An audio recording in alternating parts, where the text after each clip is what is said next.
You're listening to the We Are Libertarians Podcast Network. Find all of our shows at wearelibertarians.com. All right, let's get back to some boring subjects. Understand the risk to our country. Freedom brings people together. You're listening to the We Are Libertarians Network. Learn more at wearelibertarians.com. Hey, welcome to the program. Today we are talking about breast milk, and I'm going to be totally mature about it. We're going to talk about why there's a shortage and how it impacts people. And, the thing I love about We Are Libertarians is we've got so many contributors that when issues come up, it's not because they're experts, just they're like real people living lives and can give us an insight into what's going on in families. So Sarah Brady's here, Tricia Stuart-Mann is here, and my wife Reagan is here, who I've inspected, does have mammary glands. So we'll give you not all the details right after this message. Leadership, the final frontier. These are the voyages of the Starfleet Leadership Academy, its ongoing mission to develop leaders through Star Trek, to boldly go where no podcast has gone before. A leadership development podcast told through the lens of Star Trek, the Starfleet Leadership Academy, available everywhere you listen to podcasts. Lowe's knows how to help you get the most out of your store run. That's why members save more with MyLowe's Rewards. Earn points towards MyLowe's money on eligible purchases. Get access to member-only deals and free member gifts. Plus, unlock free standard shipping when you reach Silver Key status. So what are you waiting for? Join for free today. Lowe's. We help. You save. Loyalty program subject to terms and conditions. Details at lowes.com/terms. Subject to change. You know what's smart? Enjoying a fresh gourmet meal at home that you didn't have to cook. Meet Factor, your loophole in the laws of mealtime. Chef-crafted meals delivered with a tap, ready in just 2 minutes. You know what's even smarter? Treating yourself without cheating your goals. Factor is dietitian approved, chef prepared, and you plated. Pretty smart, huh? Refresh your routine and eat smart with Factor. Learn more at factormeals.com. Warning. This show is for adults by semi-adults, so the language is sometimes strong and offensive. I don't know what I said. Welcome to the Chris Spangle Show. Our goal is to help you sound smarter while talking to your friends. If you struggle to understand politics, we explain it from an independent, libertarian point of view. With all of the irreverence it deserves, we toss out the screaming heads, put people before political parties, and give context to the news to make you think. Now, here's our host, Chris Spangle, a 15-year veteran of politics and media. Thanks for joining us here on the Chris Spangle Show. Again, I'm Chris Spangle. Now, before we start, we want to thank all the members of Wall Plus, which is what we call our Patreon. You're the reason the show and this entire network of all of our shows, including Gingerarchy, hosted by our own Tricia Stuart-Mann. You can join wallplus.com and get all the great benefits. I did stand-up for the second time in my life. I've never done more than 3 minutes. I did 17 minutes. So did I do well or did I bomb? Go and listen to that bonus episode right now at $5 or above. We give lots of bonus shows, 3 to 4 a month. And patrons can access ad-free shows and the complete archives. And you'll be supporting a great podcast, just the best podcast that, the second best podcast I do. Thank you especially to our $100 a month members, Vincent Peichel, Lars Nordskog, Jake Edel, Matthew Durbin, Ryan Hold, Christy Avery, and Jason Doolittle. Thank you to everybody who supports us on Patreon. Now, I don't typically actually get mad about news stories, but this one has bugged me a lot. And so I really wanted to do an episode on the baby formula shortage. Reagan is here. I met my stepdaughter, when she was like 2.5 months, and then we started dating a little while after that. And I was around for breastfeeding and saw what an enormous pain in the butt it is. It is more complicated to be, I haven't lived with a woman in a long time. And now that I live with one again, I'm like, oh my God, women have so much crap to deal with. It's so much harder than being the other night. She's like, you literally just walk in and then go to bed. And then you're in there for like an hour putting on creams. At least and 30 minutes. Essential oils. Yeah, the exfoliate, the creams. Yep. I don't do anything. I don't even wash my face. He doesn't. I don't. And so, you know, I think when people say, oh, why don't you just breastfeed? We're not going to, you know, some of you are being a jerk, but we want to definitely answer that question why that's not an option for everybody, because it is difficult. And I, despite the appearance in this black t-shirt, do not have mammary glands and don't have any insight into what is what with formula. So we have 3 moms here. We are strategically recording this. We have coordinated nap times, more or less. Poor Squish had to go down at 12:30 when she usually goes down at 2-ish. 3? She's 3? like, I mean, she's asleep though, because I kept you have to leave the door cracked and go, I'm going to check and make sure you're not playing with your toys. But Tricia Stuart-Mann, how old is your baby? Myra, my youngest, is 17 months. How old's your oldest? She will be 18 on June 17th. And she just did what? She just graduated with honors on Saturday, and she will be heading to the College of Worcester this fall. I believe she has close to $60,000 in grants and scholarships a year. Congratulations. Yeah. Okay. So it's kind of cool to see, you know, the graduation pictures with you and your oldest who's graduating high school, and then your little baby Myra. Your little sister. Yeah, I did a lot of this. So it's cute. And are you breastfeeding formula? Are you so now food? She's in the toddler stage, so we're doing toddler milk. With Myra, I started trying to exclusively breastfeed and had to, for a lot of reasons, go breast milk and formula. A lot of people on each side are kind of against that. I found, being a little older than 29, I did what was best for me and my family, and my husband was completely supportive. So I was able to supplement where I couldn't give and still be able to breastfeed her. So. And then Sarah Brady, who has been a co-host guest, you did some video work for us, and you are what was your most, like, you've worked in the libertarian professional space, I guess is the way to put it, for a long time.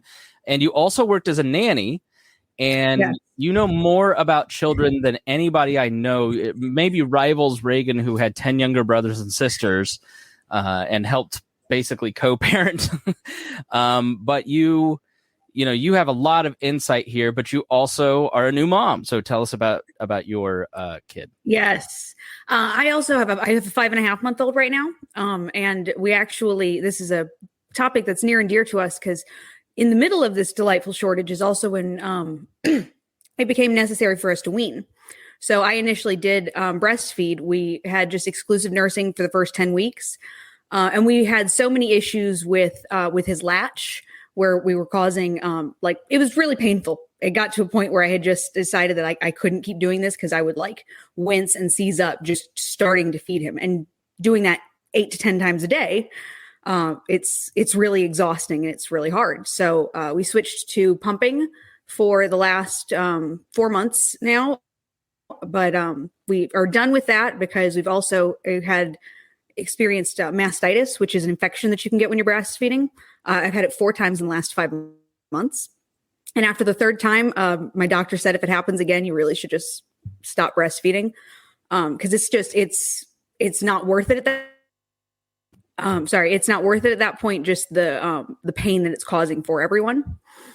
But it was really emotional to have that decision of switching over to formula, especially in the middle of this formula shortage. We made sure to save up. We found 2 months worth of formula before we even considered starting over.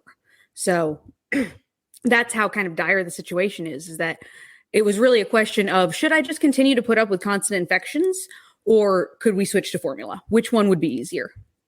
Is that what you had? Yes, I've had that a couple times. Yeah. And you breastfed for how long? Because she's 3.5. 2 years. Yeah.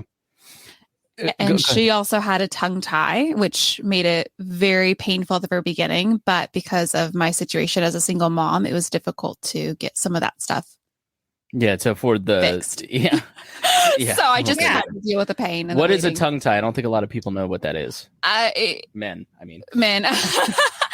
So tongue tie is basically, I don't even know the correct term for it, but where just think you can't stick your tongue out. Baby can't stick their tongue out. They can't latch on. It's that thing underneath your tongue. Myra had it, and we had it clipped. Yeah. The little thing that connects the bottom to the top. Yeah. And when that happens, they normally cannot get a good latch, which affects how much the baby's consuming. And then it in turn affects how much the mom is producing, can end up being a downward cycle. And if you end up engorged, so too much milk there, you could end up with mastitis, all those things. And because when you breastfeed, you can't just like leave it in there for a while. No. Right? No. That's how you get mastitis. It hurts. It hurts. You went so to the much. hospital, didn't you? No. I at that time, what was that, during COVID when I got it? Yeah. I think I wasn't really able to go to the hospital, so I just laid in bed for a couple days, waited for death. I did. But I did end up going to the hospital for my third time, so it's not a joke. It's not. You can do a warm compress and different things like that, but it's just once you get the clog out, it feels better. But I've never had mastitis, but I've been pretty far engorged where one side wasn't producing the same, and I couldn't only pump one the same, and so it feels kind of like acupuncture with the largest gauge needle in 15 different places constantly on you. Oh, it's just constant. It's like, or if you get really painful when your feet fall asleep and it feels like needles, it's like that, only worse right here all the time. And you had that where one side was different than the other. So you kind of didn't have enough sometimes because the right would produce more and then the left would be dry and you couldn't, it was like you thought about it all the time. Breastfeeding is weird because what you start out with isn't always what you're going to have, and it can go either way. And for me, it was a constant roller coaster of what I was producing, what I wasn't producing. Normally speaking, I mean, my doctor would say this, that, oh, well, your bodies can produce what the baby is going to need. And for me, that thankfully was the case. But there were some weeks even where I was super stressed, or I'd get sick, or I'd be on a medication, and those put up barriers to what your body actually can do. So I did more baby-led weaning where she could eat some extra things as well as breastfeeding. So that did help. Yeah. What has your experience has been like, Sarah, Tricia?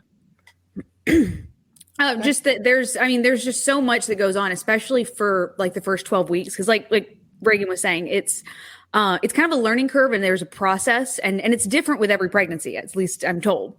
So you can have a really successful time breastfeeding with one child and then have a really hard time with the next.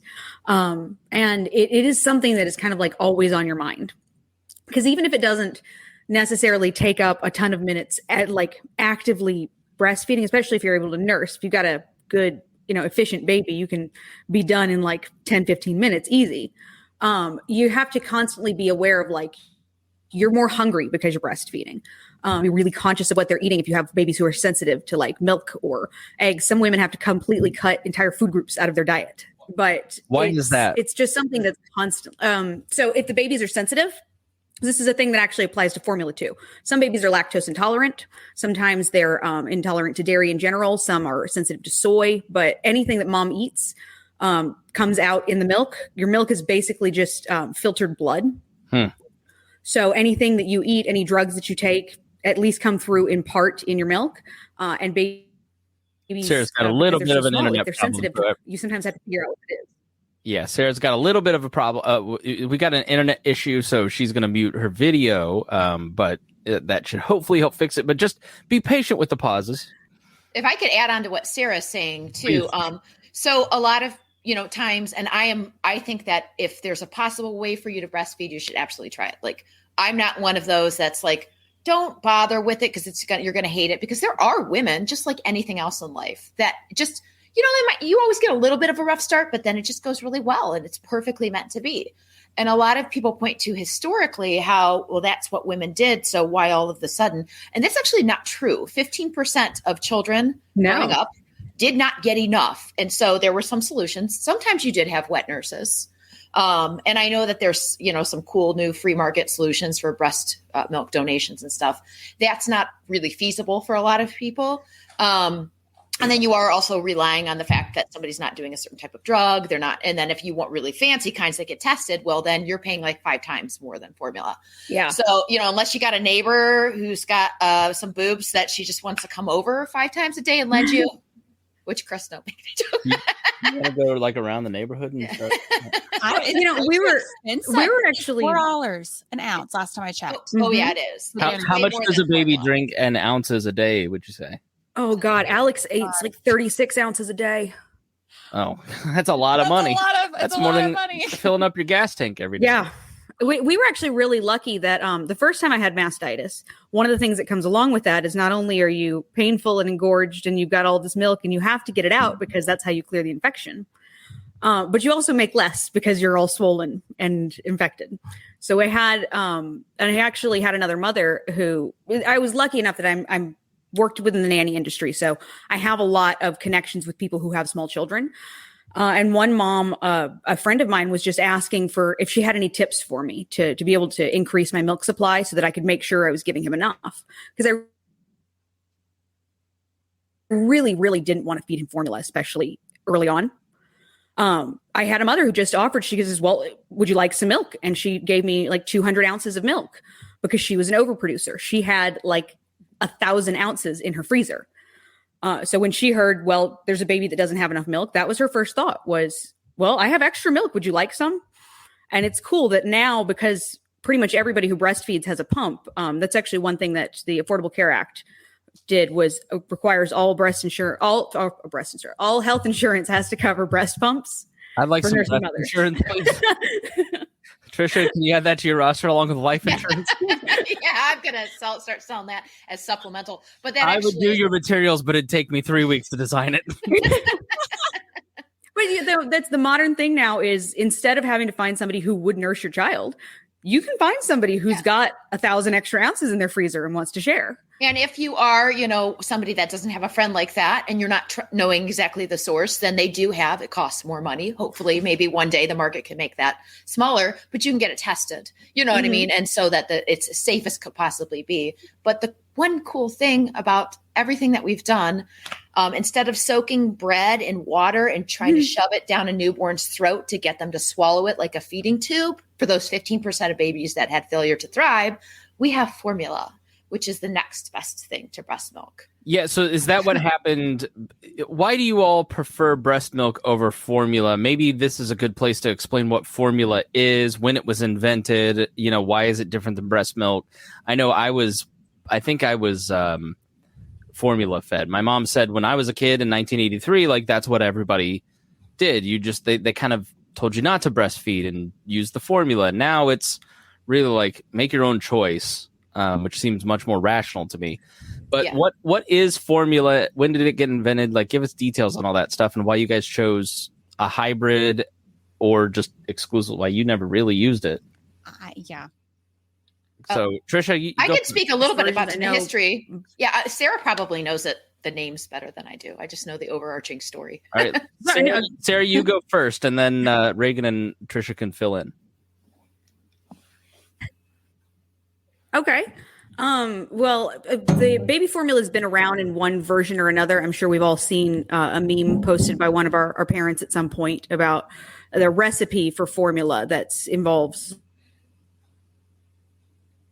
like Karo syrup and goat's milk, Karo syrup and evaporated milk and formula vitamin drops. But formula has been around in one form or another since about the 1850s.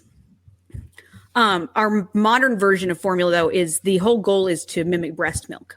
So the idea is that human milk is different from other kinds of milk, only that it has like more carbohydrates. It's got high sugar.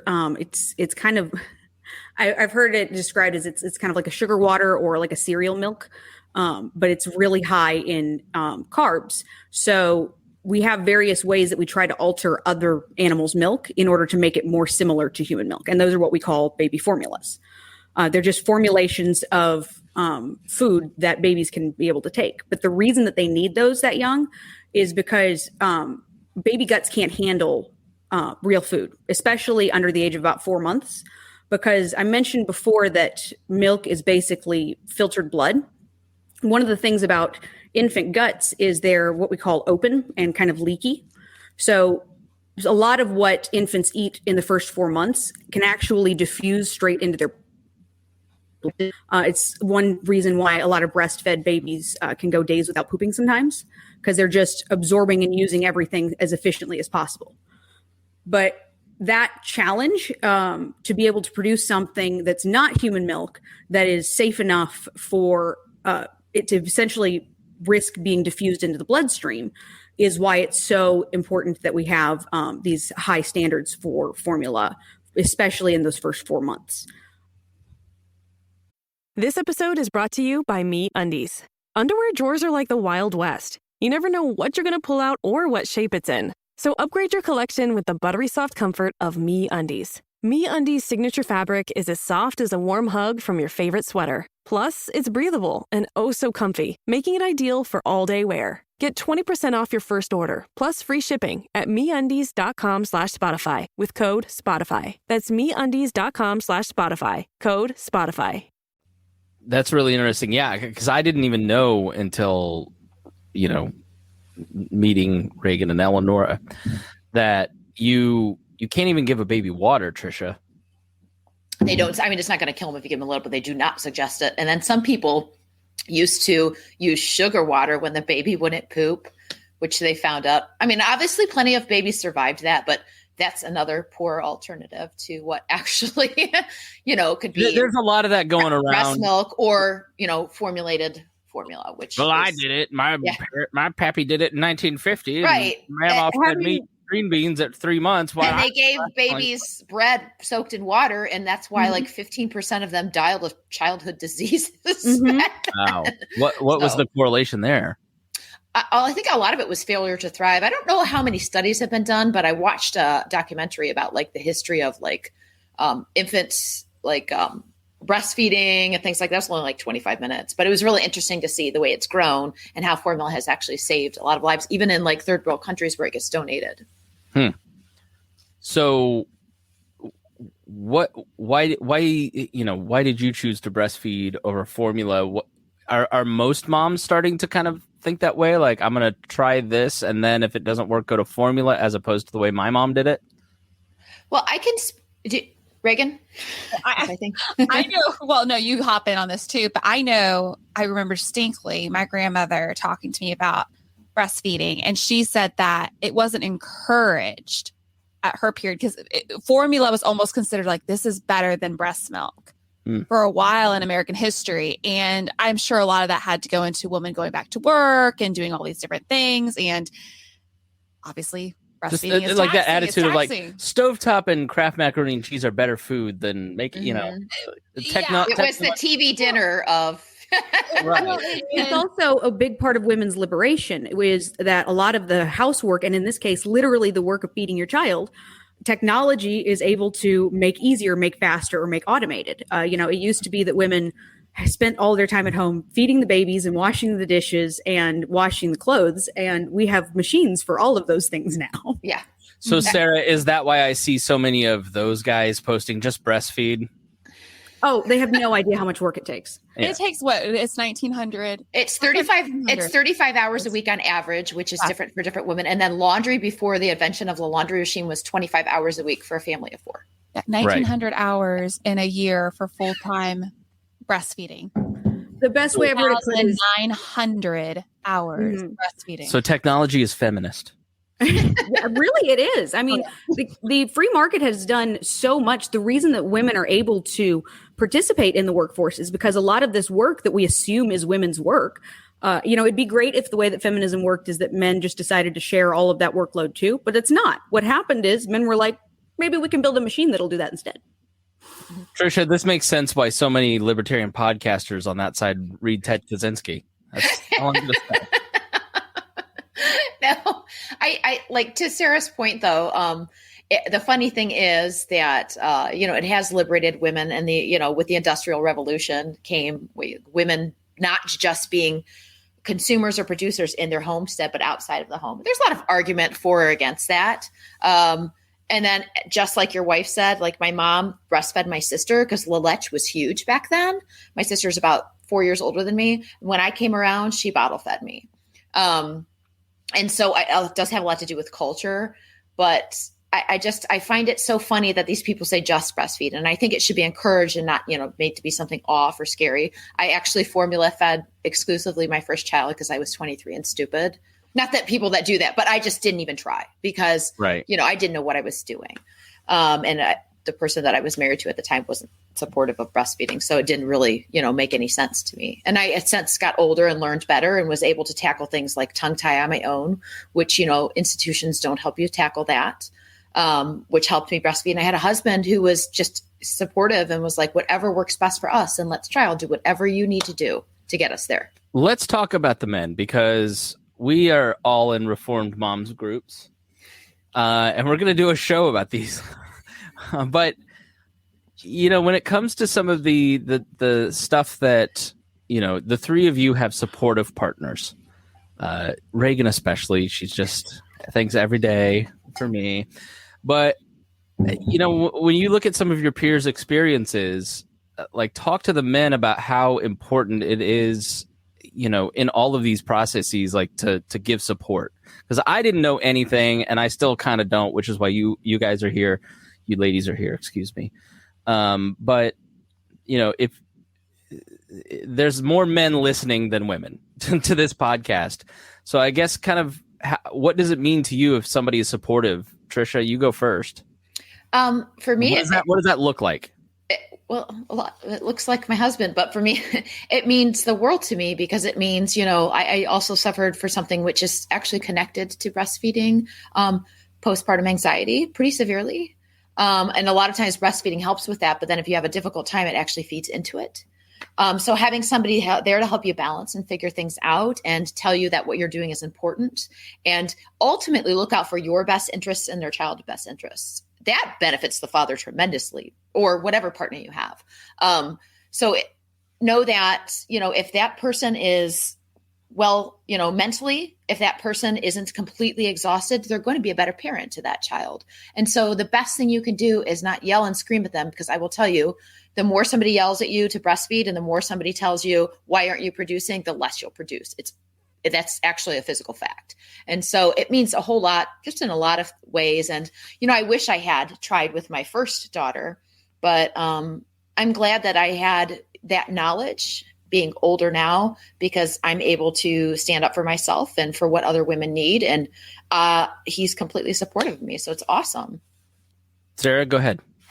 My partner has been amazingly supportive with breastfeeding, but I think a lot of that is making sure that you communicate with each other, why you're doing it and what the value there is, so that you can have somebody who's also looking out for you. Because breastfeeding is, I'm not sure it's something that guys could ever really truly empathize with, because it's something that you're trying to make your body do, but that you don't have much control over your body in the process.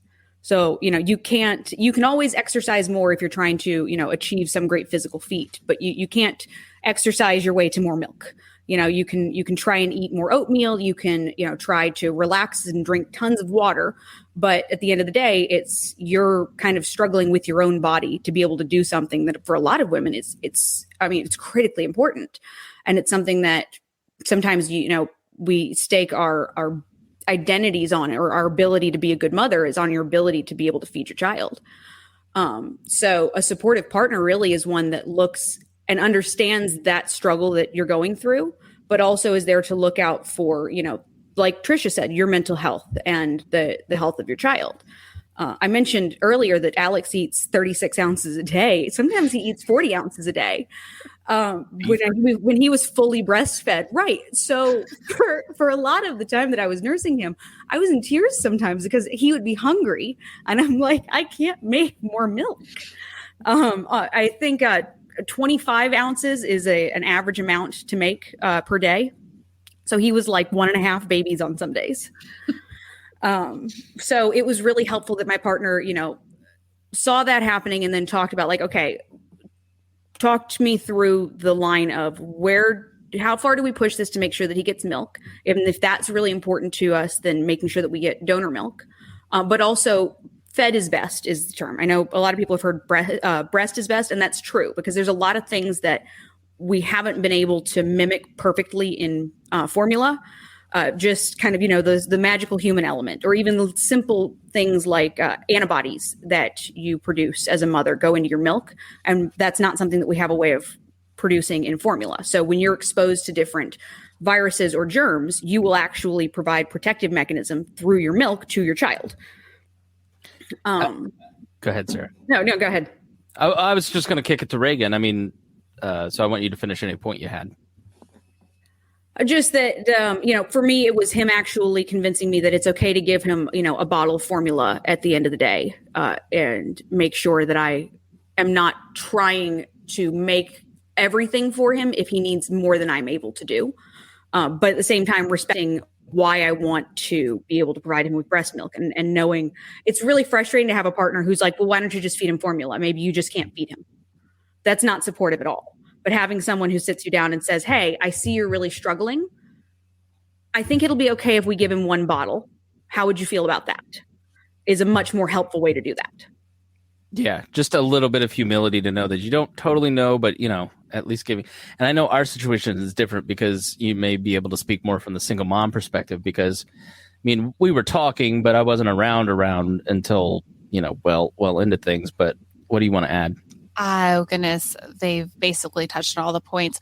I know you asked earlier why I chose breastfeeding over formula, but Sarah just talked on those points. But the human element that our bodies produce, and I think even for men listening to this, like maybe having doubts on breastfeeding or formula, educate yourself. There are so many like peer-reviewed studies, y'all, on the internet that you can look at. And once you educate yourself, just don't lash out on your partner or one way or the other. Being supportive is being educated, but not putting guilt or blame on the other person, especially since it's something that we usually cannot control. But men, you can control your actions and your mood because that does actually have an effect on what women are able to produce.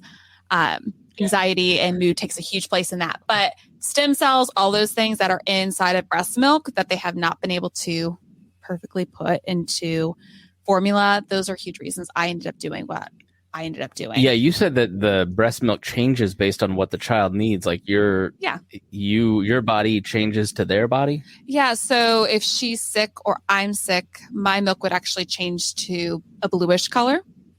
And that's usually because of antibodies. And would change a variety of different colors within white, cream, blue, all those things. And it's antibodies helping. I just love that you're so sweet. You told men to go research boobs and said, look up peer-reviewed studies. It's just... There are so many. They do have an actual function, and you can learn all about it. I learned so much more about boobs from her. I just, it was amazing. I just like, oh, it does that. I didn't know that. Well, and you know what? I think from a guy's perspective, being a guy with a partner who is breastfeeding, you end up with a completely different relationship with boobs. I think my favorite joke that I've heard to compare it to is that if you're a guy in a house with a woman who's breastfeeding, you treat those breasts kind of like the way that you treat a dog at the airport, that you might want to really engage, but no, you need to step away because that dog is working. Those boobs are working boobs right now. They're working boobs, and they will squirt you. They will get you right in the face. Hey, there's a whole group of people that are into that. I'm just saying. It's true. It tastes like cereal milk, so I'm hoping next baby.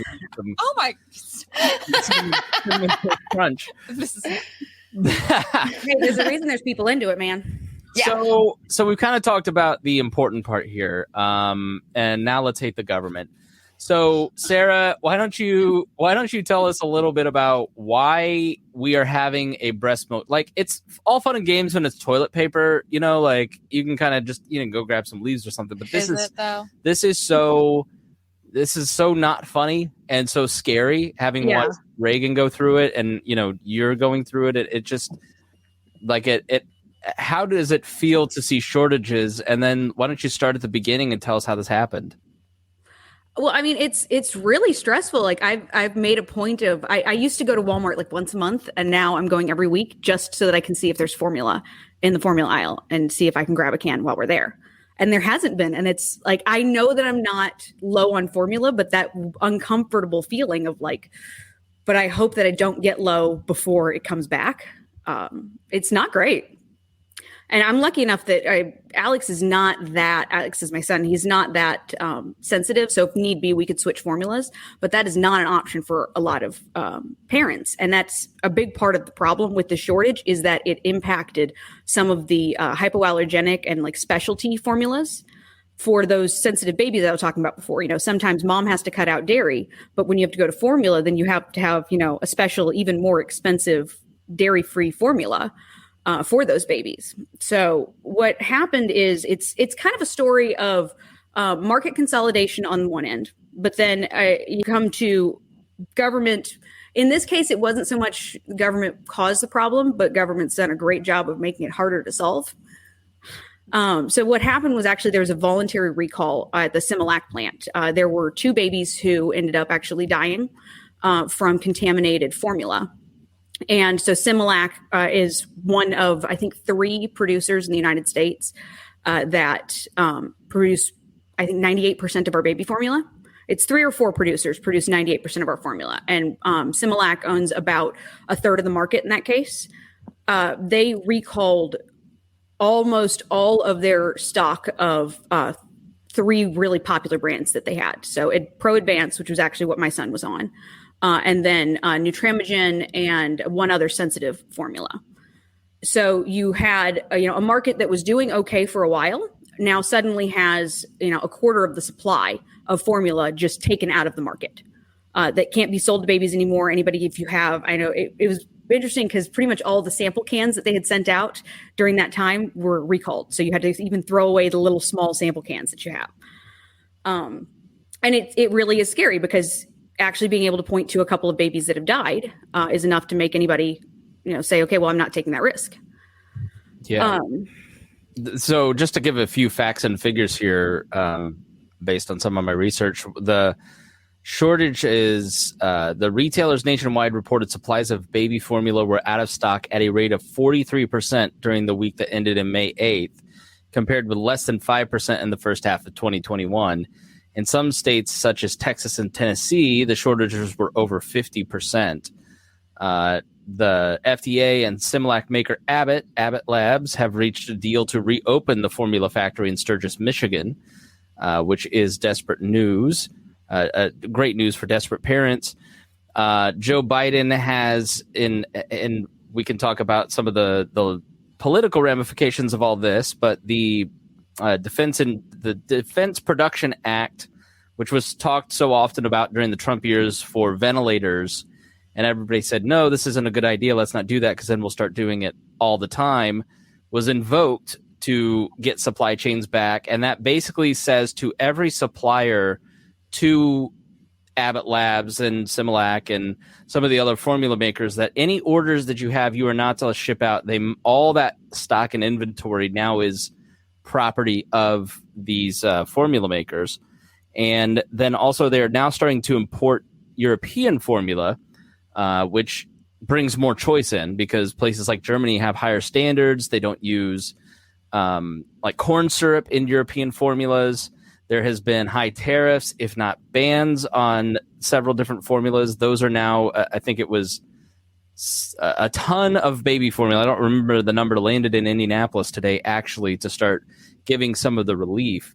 Now, the FDA actually inspected that plant, Tricia, the week that the bad batches were made, found nothing, left. The batches were sent out. And then when it was brought to the FDA's attention, it took a whistleblower basically to get the FDA to act, as I understand it. Please correct me if I'm wrong, anyone that knows. But that seems like a bad look for the FDA. Well, that wouldn't be the first time. So there's 2 different sides of this. And obviously what I generally think is it's probably somewhere in the middle. So going back and looking, they were saying there was no issue. Obviously, the FDA is not really doing due diligence, and why would they? Because they're, a monopolized force, so they don't particularly have. I wouldn't say that what's driving their force is the customer's best interest, because government doesn't have customers. But regardless, there should be some process for this. Now, what was found independently and privately also, and of course, some of this could come from, the producers themselves, that those weren't actually linked to the factories and that they've been cleared and they've yet not been able to open. So we're not even quite sure if those two bacteria actually came from there. It's really inconclusive. And of course, it's tragic. If that was my child, I would be like, burn the place down, because that would just be my. But so they haven't been able to reopen and produce. But then there's also this monopoly that the government has. So if you go to Mexico, which, by the way, there's some great formula there that would be FDA approved if it were here. So if you need some, you just hit my messages. No, they're confiscating it. The Wall Street Journal. Their stocks are shelved, and Mexico doesn't have. They can do whatever they want. Scott Linscomb in the Wall Street Journal had an article yesterday that they're confiscating formula that people are trying to bring from Mexico back to the United States. There's other ways, if you're like an agorist, that you know how to get it here. But and then also the ban on being able, I think it was 6 years ago, you can't buy Canadian formula. And if you honestly think that the Canadians are buying subpar formula than the Americans, and that's completely the reason why there's a ban on it, then I have a bridge somewhere to sell you. And the same thing with European. There's so many ways, we should have a larger market. And these small American companies have this huge, 90% market share. And we're not able to buy anything else. That's ridiculous. Which means that they have they have a lot of influence with the FDA and who can bring in competition and not. But right. And I'm not saying every, thing put this goat's milk with this and that. But, if it comes from trusted sources and you've reviewed it, a family member, and you're researching it, you don't need the government to tell you not to do that when your baby's hungry. Mm-hmm. It's not their place to tell you that. Sarah, weigh in, and I'm sure you have something to add here. Oh, just that one of the things is with the overseas formulas, I've actually had a few families that I've worked with who use European formulas prior to this whole being an issue. But the government has been blocking people importing those now because the law says that they can't resell them in the United States unless they've been tested and approved by FDA standards. So they are now having issues with if you're buying too much formula, it's assumed that you're buying them for resale. And so they get blocked at customs. So you have kids who wouldn't even otherwise be affected by this shortage because they were using a European formula to start with, now have a harder time getting their European formula because the government is stepping in and being like, no, you can't use European formula to solve this crisis. But it's the shortage itself is both caused by, you got the problem with the plant. It's kind of weird because they did a voluntary recall and then afterwards the FDA came in and was like, oh, but by the way, we're closing your plant. We did the right thing, but yeah. So there are definitely, I know Tricia started touching on, there are other solutions beyond just finding formula. Obviously that's the ideal option for a lot of people because it's already formulated well. That's why it's called formula. It's got all the vitamins and everything that we can, but people didn't die on those older recipes. It kind of, the way I like to think about it is it's kind of a sliding scale of how much of an emergency you're in. I made the point on Facebook just that if you post about goat milk right now, you're going to find yourself being banned by their algorithms within about 4 to 7 years. Yeah. So they'll come back and ban you.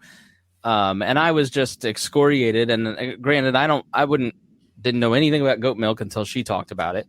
It is an option. It just sort of goes into kind of the post-COVID hangover of anything that isn't FDA approved, you're a bad person for thinking about it. Yeah. I don't agree with that. Am I right or wrong or stupid? Sarah first. I don't think you're stupid for that. I think that there's a lot of things that are not FDA approved that are helpful, especially in situations. FDA is, it's frustrating because it should be, this seal of guarantee, and then everything else kind of be an at your own risk. But that's not the way they treat it. It's you can only use those things that are FDA approved. And if you even consider anything else, not only is it unacceptable, but you should be criminalized. I don't think it's dumb at all. There's a, like I said before, a sliding scale of, it's kind of like you have emergency food stores, but that's not necessarily what you're going to use if you have fresh food available. However, if you run out of food and there's a shortage and you can't get any groceries at the store, well, you can be glad that you have this option of your dehydrated food that was in, your 10-gallon bucket.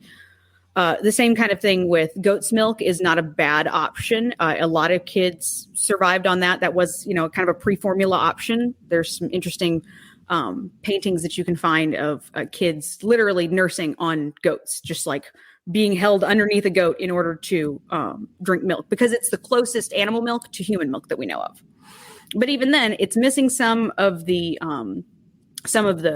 amino acids that we have, and it doesn't have quite as much carbohydrates. So it still had, it's a subpar option. If you have the option of getting formula, definitely give your baby formula instead of goat's milk. If you have a toddler, actually, goat's milk may be a perfectly fine option. After about 12 months, their guts are, mature enough that you can switch away from breast milk and formula. But even things like, I know I've increased the amount of food that I give my baby. I had initially planned to wait like Reagan did and do baby-led weaning closer to 6 months. So you wait until they have more of the skills to feed themselves readily. But in an effort to use less formula, our pediatrician had recommended you could feed him a little bit more purees a little earlier. It's something that his belly is able to handle, but because the texture is still easy enough. But you don't want to use that completely to replace formula. And if it came down to it, you can use toddler formula with slightly older kids. I was gonna mention that because I use that for my daughter. I'm not a big cow's milk fan, and she's not super great at drinking her water. And I figure, she eats table food very well, but I figured this was a good way for her to have something, after I think she was probably like 14 months when we started doing that. I've noticed that disappearing. And I don't know the nutritional value, but I would assume that would probably be better than some kind of goat's milk blend because it has DHA and those kinds of things in it. But I would worry about a really young baby. Probably an 8 or 9 month old would probably be fine with it. But usually you can, there's some modifications that you can make to it, adding some vitamin drops still to make it okay for kids over about 6 months. But it's definitely kind of falls there. If you can't find formula, then toddler formula with some alterations is the next best thing. And then beyond that, goat's milk is a good option. And if you have to go to cow's milk for a day or two, it's not going to be the end of the world. Reagan, what do you want to add there? Like, what would you recommend? Oh gosh. I really just think that in desperate times, that is best. And if you can't find it, then make it or modify something. I think people are kind of reading this stuff going, oh, you're going to feed your kid goat's milk, but as if you're going to do it every meal for months. You're probably going to do it for like a day until you can get some formula or, Exactly. Yeah, it's stopgap. Right. Yeah. And goat's milk has been used for years. And most people that I see use it will make their own formula with vitamins, and they'll usually talk to their pediatrician. But most of these people are rural area people because they have goat's milk. People who are use what you have when you have it. And Reagan's in the crunchiest circles imaginable. I am in a very, very crunchy circle. Yes. All of my friends stopped breastfeeding around like their kids are 4. She's like, what if I breastfed Squish till she was 8? I was this was before we were engaged. I was just trying to see if you'd stay around. The answer was no. It was like, I don't think so. I was like, are you sure? I mean, it's so healthy. After 2 years, I reclaim them. Hey, there was one more thing I did want to, if we just on the economic impact of this. So a lot of people know that, you've got Enfamil and Similac or whatever, but you actually have store brand generics, which are the same. They're made by the same companies, just put in a different container. And so a lot of parents that had to choose formula feeding, especially, like single parents or low income families would use that. That stuff's gone first. So you're going from buying something that's $13.99 for a little container to $28 or $30 for a container. That doesn't feed a baby that's exclusively formula fed very long. And so I can't even imagine, what they're doing. It's become like 10 times more expensive and they can't find it. And if you can find Enfamil, you're going to buy it regardless of how expensive it is, All right. Well, let's start wrapping up here. All the children are probably about ready to wake up and get their various nourishments. I can actually hear ours. I know. I was just marveling that mine's still down. I know. I'm listening for my rest. Oh my God, she's still asleep. It's too big to be a cat. Final thoughts and then shameless self-promotion. Let's start with Tricia. Final thoughts and then tell people where they can find you. So final thoughts. I thought this was a great idea, especially we kind of had a good circle of libertarian women from different perspectives. So it was nice talking to people that didn't scream at each other over something because this is such a hot topic. But number one, let's take the government out of this. Let's not praise the government for flying some things in a warplane that's not really going to solve the solution. It'll solve the problems of sinking poll numbers. Yeah, I was going to say, because I think about that amount of formula, and I don't know if that's really. But that too. It doesn't. Yeah. I don't know how effective that's going to be. It doesn't seem like a lot. It's it was kind of like those COVID tests. It was like, thanks. Remember when they sent us 3 COVID tests and they didn't work? But so find the best solution you can find out there. I'm a fan of choosing breastfeeding first, but if it doesn't work, don't feel any guilt. Do what's best for you, and ultimately do what's best for your child. And sometimes that is what's best for you. So, but you can find me, Tricia Stuart-Mann, on Insta. I'm Tricia.Stewart, Facebook, Tricia Stuart-Mann, TikTok, Gingerarchy. But you can find me on gingerarchypodcast.com, or you can just go to the We Are Libertarians page and find some stuff there too. Sarah? The only final thoughts are that it's a really complex issue, and the most important thing is that you make sure that your babies get fed. And I think the best thing that the men can do in this situation is understand that it's a very difficult situation, and having strong opinions on it either way does not necessarily help. Because you're probably ill-informed and haven't thought about it nearly half as much as she has. Yeah, it's just as unhelpful to have a guy who's, giving you a lot of crap for not being able to breastfeed well as it is for one who's just insisting, well, why don't you just give him formula? Take the time to understand that it's a really complex issue, and it's very emotional for a lot of women. So have some understanding for that. I don't stand over them and scream at their breasts. It's not going to help. It doesn't. So as far as shameless self-promotion, I don't have a whole lot lately because I've just been focusing on, taking care of my son. But we've had talked hopefully about starting up a podcast to kind of discuss some of the challenges around libertarian parenting soon. So hopefully we'll be returning for more of that. Perfect. Yep. And then Reagan. Well, I think that for such an emotional situation and just everything, that the best thing that we can do is just look at the facts and pick the best option from our options, because there are options. There are different ways to work around it, maybe just for a day, maybe for a couple of weeks. But I see a lot of people obviously very upset about this, as I would be too and am. But we have to work together to find solutions. Shameless self-promotion. Reagan Marie Spangle on Instagram and Reagan Marie Spangle on Facebook. All right. And you have my permission to add her. Go ahead. I'm just not saying that to be funny, guys. I don't know if I should add her, but it's okay. We do anyway. Yeah, I know. Well, she's your independent person. There needs to be no permission. Exactly. Yes. And it's fine with me. So, all right. Thank you all for joining us. We really do appreciate it. It's it was a great show, great information. Thank you to all 3 of you for being here, and thank you for watching. And tune in this coming week as we'll be talking a little bit about Bitcoin. So stay tuned for that. Thank you.